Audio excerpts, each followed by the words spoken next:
Hi friends, అందరికీ good morning. ఈరోజు సోమవారం. ముందుకు రావాల్సిన వాళ్ళు రావచ్చు. అయితే కొత్త స్టాక్ ఇంకా కాలేదన్నమాట, పాత స్టాకే ఉంది. ఏది ఆన్లైన్ చూపిస్తూ ఉందో అది బుక్ చేసుకొని మీరు రావచ్చు. 12:30 లోపల రండినా, మళ్ళీ లేట్ అయిపోతే ఇబ్బంది, ఇవ్వరనమాట. మళ్ళీ సాయంత్రం 4 నుంచి 5 వరకు, ఎందుకంటే తర్వాత మాకు ఆఫీస్ వర్క్, సంతకాలు అవి ఉంటాయి కదా, చూపించుకోవాల్సి ఉంటుంది. కావాలంటే రావాల్సిన వాళ్ళు రావచ్చు.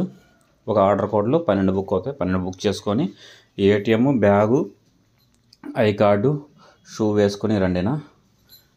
ఎవరు కావాలనుకున్నా రావచ్చు ఈరోజు సోమవారం. ఇంకా కొంతమంది పెడితే నేను అప్డేట్ ఇస్తాను. దాని ప్రకారంగా ప్రస్తుతం అయితే ఇదేనా. అందరికీ గుడ్ మార్నింగ్.